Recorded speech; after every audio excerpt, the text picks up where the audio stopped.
Мы в кругу врагов. Слышали? Правда ли предложение знакомо? А правда ли это? Сегодня видео про геополитику, где мы разберем соседей. Разберем международные отношения наши и с нашими соседями. И к тому же международные отношения наших соседей с мировыми странами. Усаживайтесь поудобней, и мы начинаем погружение в данное видео. Давайте сразу с географии. Есть два вида соседей. Сухопутные и морские. К примеру, Китай сухопутный сосед, а США морской. Данное видео будет разбираться справа вниз налево. Начнем с США. Думаю, говорить о отношениях правительства и пропаганды к Соединенным Штатам Америки не стоит. Нынешнее российское правительство считает США врагом. Но что на деле? Между Россией и США исторически были союзные отношения. Штаты были союзником как в Первой, так и во Второй мировой войне. США из-за российского правительства взаимно считают нынешнюю Россию врагом. В свою очередь, Вашингтон считает врагом 6 стран, в числе которых Россия, Китай, КНДР, Венесуэла, Иран, Сирия. А жители стран, которые не одобряют США, их 14. Сербия, Турция, Египет, Иордания, Ирак, Германия, Австрия, Сербия, Словения, Ливан, Пакистан, Греция, Палестина. Многие из этих стран пострадали из-за США. Япония. Япония является нашим вторым морским соседом. Отношения между нами неплохие. По крайней мере, были до 24 февраля, поскольку рассматривался аж без виз. На данный момент Япония находится в списке недружественных государств. Но несмотря на это, Япония не ввела серьезных санкций. В принципе, мы у Японии единственный сосед, который хочет ее превратить в радиоактивный пепел. Да и в принципе, мы всегда были союзниками и в хороших отношениях, за исключением советского времени. Далее у нас на очереди первый сухопутный сосед, и это КНДР. Вообще, КНДР для России это младший брат старшего брата. Старший брат, если что, это СССР. А КНДР и СССР относились друг к другу хорошо. Да, не всегда, спасибо Никиту Сергеевичу, но все же. Наши страны объединяет американофобия. Северная Корея находится в мировой изоляции из-за внешней политики. Также является одной из стран-изгоев.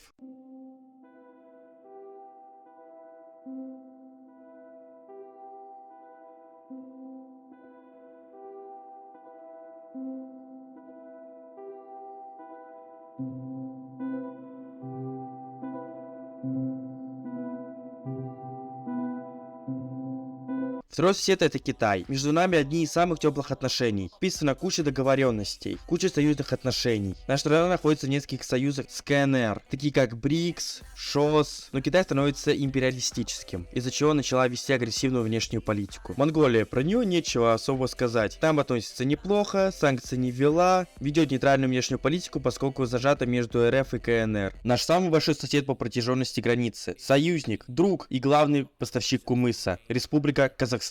Внешняя политика Казахстана нейтральная. Между нами отношения великолепные, поскольку находятся во всех возможных союзах, как политических, так и в экономических, и даже военных. Правда, из-за СВО Казахстан стал менять орбиту с российского на китайскую. Но несмотря на это наш крупнейший сосед и является хорошим союзником. По Каспийскому морю мы граничим с самым нейтральным государством, а именно с Туркменистаном. Между нами нейтральные отношения. У Туркменистана к миру также отношения нейтральные, поэтому о нем говорить что-то очень тяжело. В отличие от Ирана, страны-изгоем. Между РФ и Ираном довольно теплые отношения. Иран помогает России даже в военной операции, своими дронами, например. Нас с Ираном, ровно как и с КНДР, объединяет американофобия. Иран находится в мировой изоляции и является страной-изгоем, ровно как и КНДР. Следующий сосед Азербайджан. Наши страны находятся в неплохих отношениях. Раньше входил в УТКБ, но из-за войны с Арменией и Азербайджаном последний покинул организацию. Хотя Россия должна была вступиться за Армению, когда Азербайджан обстреливал союзников в лице армян, но это ни разу не произошло. А сам Азербайджан протурецкий и явно стремится в НАТО, а также Азербайджан является квазимонархией. Далее на очереди Грузия. Грузия тоже была в УТКБ, но из-за войны с Россией в 2008 году она покинула организацию. Грузия сейчас находится с Россией в отрицательных отношениях, поскольку Грузия не забыла 2008. Грузия, несмотря ни на что, приняла на свою территорию 300 тысяч беженцев от мобилизации, а сама стремится в НАТО и ЕС. Абхазия и Южная Осетия. В двух словах, страны не признаны, их признает только Россия, следовательно, они хорошо относятся к России. Турция, страна НАТО, наконец-таки второй официальный враг. Но проблема в том, что находится в около российской орбиты. Неоднократно Турция называлась нашим неофициальным лоббистом. Турция и Россия находятся в неплохих отношениях, а Турция ведет умеренную внешнюю политику, хоть и есть курс на неоосманизм. Про это я хочу записать, кстати, отдельный ролик. Также начала свою спецоперацию с Ираком против курдов. Третий официальный враг, Румыния. К нам относится отрицательно, поскольку громко осудила аннексию Крыма, СВО и присоединение 4 регионов. И последний морской сосед Болгария. То, что я говорил про Румынию, расстреливается и на нее. Заострять внимание не буду, идем дальше. И морской и сухопутный сосед Украина. Вкратце, до 2022 года отношения были полувраждебные, до 2014 хорошие, сейчас просто враждебные. К Украине практически все страны относятся хорошо, как и Грузия стремится в НАТО и ЕС. Еще две непризнанные республики, которые вроде и не республики, но упомяну их, а именно ДНР и ЛНР. Никто их не признал, кроме России, и страны зависят от России. Естественно, к России относятся хорошо, настолько, что аж решили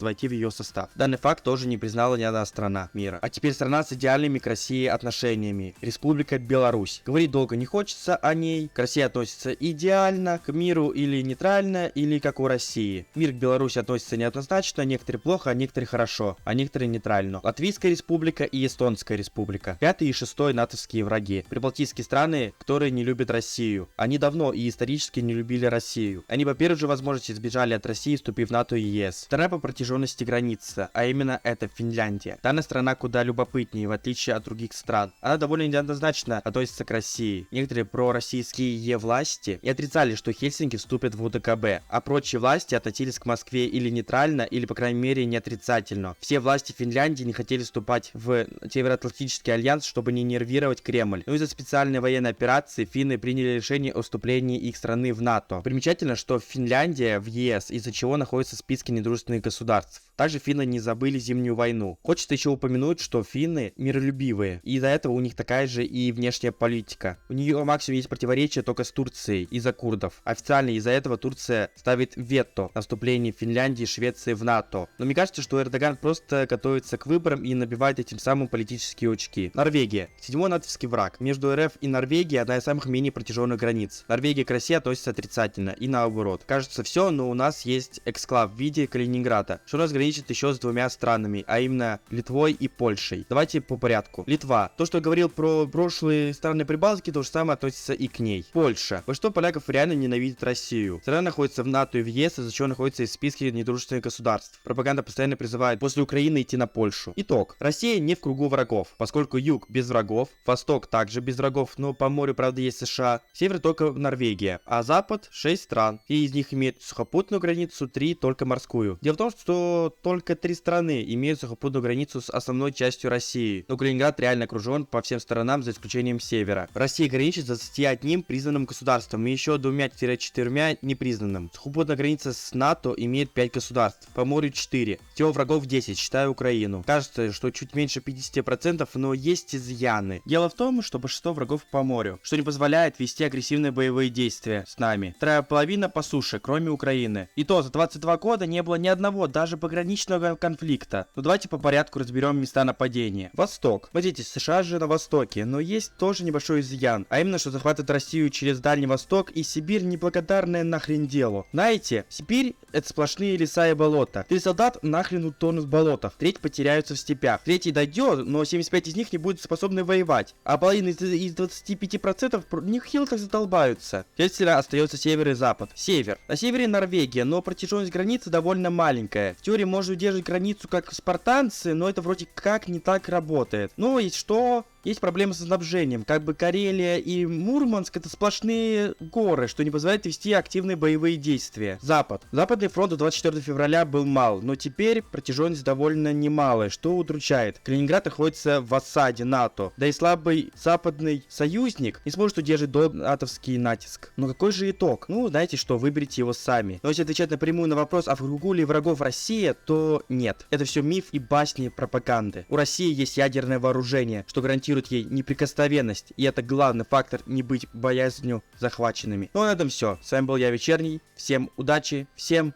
пока.